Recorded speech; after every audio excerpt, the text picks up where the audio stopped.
Hi hello എൻ്റെ എല്ലാ കൂട്ടുകാർക്കും ഷീൻസ് ക്രേസി ക്രേവിങ്സ് എന്ന എൻ്റെ യൂട്യൂബ് ചാനലിലേക്ക് സ്വാഗതം. ഇന്ന് ഞാനിവിടെ കറിനാരങ്ങ അല്ലെങ്കിൽ വടുകപ്പുളിയും കൊണ്ട് നല്ലൊരു കറിയാണ് ഉണ്ടാക്കുന്നത്. കറിയായിട്ടും അല്ലെങ്കിൽ അച്ചാറായിട്ടും ഉപയോഗിക്കാം. ഇവിടെ ഞാൻ എടുത്തിരിക്കുന്നത് ചുവന്നുള്ളി, വെളുത്തുള്ളി, ഇഞ്ചി, പച്ചമുളക്, അതുപോലെ തന്നെ ചുവന്ന മുളക്, ഇത്രയുമാണ് എടുത്തിരിക്കുന്നത്.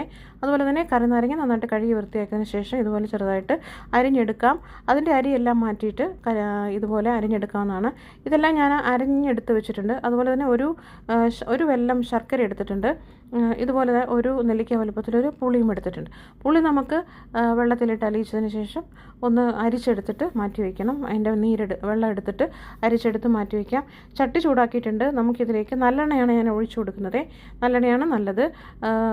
ഞാനിത് ഒഴിച്ചു കൊടുത്തിട്ട് ഒന്ന് ചൂടായി വന്നോട്ടെ. കടുകിട്ട് കൊടുത്ത് നമുക്ക് പൊട്ടിച്ചെടുക്കണം. ഇനി നമുക്ക് ഇതിനകത്ത് അരിഞ്ഞു വെച്ചിരിക്കുന്നത് ചേർത്ത് കൊടുക്കണം. കടുക് നന്നായിട്ട് പൊട്ടി വന്നതിന് ശേഷം നമുക്ക് ഇഞ്ചി അരിഞ്ഞതും വെളുത്തുള്ളി അരിഞ്ഞതും, ഞാനെല്ലാം നീളത്തിലാണ് അരിഞ്ഞെടുത്തിരിക്കുന്നത്, കനം കുറഞ്ഞ്. അതുപോലെ തന്നെ പച്ചമുളക് വട്ടത്തിലാണ് അരിഞ്ഞിരിക്കുന്നത്.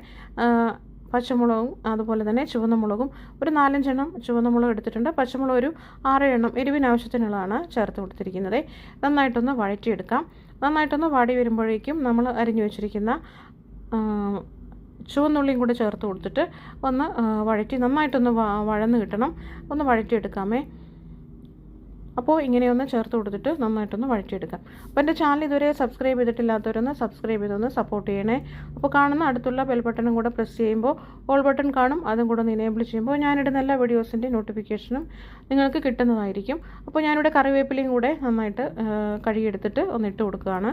കറിവേപ്പിലയും കൂടി ഇട്ട് കൊടുത്തതിന് ശേഷം നമുക്കിനി മസാലപ്പൊടികൾ ചേർത്ത് കൊടുക്കണം. ഞാനിവിടെ 1/2 ടീസ്പൂൺ മഞ്ഞൾപ്പൊടി, 1/4 ടീസ്പൂൺ കായപ്പൊടി, അതുപോലെ തന്നെ 1/4 ടീസ്പൂൺ ഉലുവാപ്പൊടി, പിന്നെ വേണ്ടത് 2 ടേബിൾ സ്പൂൺ കാശ്മീരി മുളക് പൊടിയാണ് എടുത്തിരിക്കുന്നത്. എരിവില്ലാത്ത മുളക് പൊടിയാണ് എടുത്തിരിക്കുന്നത്. എരിവ് കുറവ് വേണ്ടവർ കുറച്ചുകൂടെ മുളക് പൊടി കുറച്ചിട്ടാൽ മതിയാവും. അപ്പോൾ ഇട്ട് കൊടുത്തതിന് ശേഷം നന്നായിട്ടൊന്ന് വഴറ്റിയെടുക്കുകയാണേ. ഇതിൻ്റെ പച്ചമണമൊക്കെ പോകുന്നത് വരെ നന്നായിട്ടൊന്ന് വഴറ്റി കൊടുത്തതിന് ശേഷം നമുക്ക് ആവശ്യത്തിനുള്ള ഉപ്പും കൂടെ ചേർത്ത് കൊടുക്കാം. 1/2 ടീസ്പൂൺ ഉപ്പാണ് ചേർത്ത് കൊടുക്കുന്നത്. നമുക്ക് ഇത് ഉണ്ടാക്കി കഴിയുമ്പോൾ ഉപ്പ് കുറവാണെന്നുണ്ടെങ്കിൽ കുറച്ച് ഉപ്പും കൂടെ ഒന്ന് ചേർത്ത് കൊടുക്കാവുന്നതാണ്. ഇപ്പോൾ ഇതും കൂടെ ചേർത്ത് കൊടുത്തതിന് ശേഷം നന്നായിട്ട് ഇളക്കി കഴിഞ്ഞതിന് ശേഷം നമുക്ക് അരിഞ്ഞു വെച്ചിരിക്കുന്ന കറിനാരങ്ങ അല്ലെങ്കിൽ വടുകപ്പുള്ളി നമുക്ക് ചേർത്ത് കൊടുത്തിട്ട് നന്നായിട്ടൊന്ന് വഴറ്റിയെടുക്കണം. ഇതിനി നമുക്ക് ഒരു ചെറിയ തീയിൽ അടച്ചു കൊടുത്തിട്ട് ചെറിയ തീയിൽ നമുക്കിതൊന്ന് വേവിച്ചെടുക്കണം. അങ്ങനെ ചെറിയ തീയിൽ ഇത് വേവിക്കുമ്പോഴേക്കും ഇതിനകത്തുള്ള ജ്യൂസെല്ലാം ഇറങ്ങിയിട്ട് നന്നായിട്ടൊന്ന് വാടി വന്നോളും. അതുപോലെ തന്നെ ഒരുപാട് അങ്ങ് വെന്ത് അലിഞ്ഞു പോകണ്ട. ഒരു ചെറുതായിട്ട് കടിക്കുന്ന പരുവത്തിൽ നമുക്ക് കിട്ടണം. അതുപോലെ തന്നെ അങ്ങനെ ഇത് വേവിച്ചെടുത്താൽ മതിയാവും.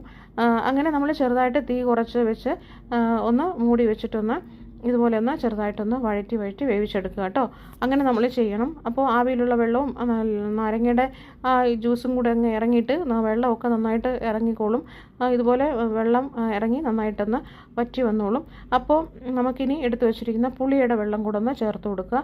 നന്നായിട്ടൊന്ന് ഇളക്കി കൊടുത്തതിന് ശേഷം നമുക്ക് പിന്നെയും ഇതൊന്ന് അടച്ച് വെക്കണേ. അടച്ച് വെച്ചിട്ട് കുറച്ച് നേരം കൂടെ തീ കുറച്ചതിന് ശേഷം നമുക്ക് തീ കുറച്ച് വെക്കണം. ഇത് ഉണ്ടാക്കുമ്പോൾ തീ കൂട്ടി വെച്ചുണ്ടാക്കല്ലേ, പെട്ടെന്ന് പറ്റിപ്പോകും. അപ്പോൾ നമ്മൾ ഈ ഉദ്ദേശിക്കുന്ന തരത്തിൽ അതിൻ്റെ കറക്റ്റായിട്ട് അത് കിട്ടില്ല. അപ്പം നമുക്ക് നന്നായിട്ടൊന്ന് ഇതുപോലെ അടച്ചു വെച്ചതിന് ശേഷം ഇടയ്ക്കൊന്ന് തുറന്ന് നോക്കാം. ഇനി നമുക്ക് ആ എടുത്തു വെച്ചിരിക്കുന്ന ശർക്കരയും കൂടെ ചേർത്ത് കൊടുക്കുക. ശർക്കര പൊടിച്ച് ചേർക്കാത്തത് പെട്ടെന്ന് ഇത് അലിഞ്ഞു പോകും. പെട്ടെന്ന് ഇതിൽ പിടിക്കും. അപ്പോൾ കറക്റ്റായിട്ടുള്ള ആ മധുരവും ഇതൊന്നും ഇതിൽ പിടിക്കില്ല. അതുകൊണ്ടാണ് ഇങ്ങനെ ഒരെണ്ണമായിട്ട് നമ്മൾ ഇട്ട് കൊടുക്കുന്നത്. അപ്പോൾ ഇതുപോലെ ഇട്ട് കൊടുക്കാനും ശ്രദ്ധിക്കുക. ഇപ്പോൾ നോക്കി കണ്ടാൽ മനസ്സിലാവും നന്നായിട്ട് പറ്റിച്ചെടുത്തിട്ടുണ്ട്. ഇനി നമുക്കിത് ആറിയിട്ട് ഒരു 2 ദിവസം കഴിഞ്ഞ് ഉപയോഗിക്കുമ്പോൾ നല്ല ടേസ്റ്റും നല്ല മധുരവും കയ്പ്പും അതുപോലെ തന്നെ അതിനാവശ്യത്തിനുള്ള പുളിയും എല്ലാം ചേർന്നിരിക്കും. ഇപ്പോൾ ഒന്ന് ആറി വരണം. അപ്പോൾ നമുക്കിത് ഒരു പാത്രത്തിൽ വേറൊരു പാത്രത്തിലാക്കി വെച്ചിട്ട് നന്നായിട്ടൊന്ന് 2 ദിവസം കഴിഞ്ഞിട്ട് നമുക്ക് ഉപയോഗിക്കാവുന്നതാണ്. അപ്പോൾ കണ്ടാൽ മനസ്സിലാവും ഞാനിത് വേറൊരു പാത്രത്തിലാക്കി. അപ്പോൾ അതിൻ്റെ കറക്റ്റായിട്ടുള്ള ആ ഒരു ടെക്സ്ചർ നമുക്ക് കിട്ടിയിട്ടുണ്ട്. അപ്പോൾ എല്ലാവരും ഒന്ന് ട്രൈ ചെയ്ത് നോക്കിയിട്ട് കമൻറ്റ് അറിയിക്കണേ. അടുത്ത വീഡിയോയിൽ കാണാം. ബൈ.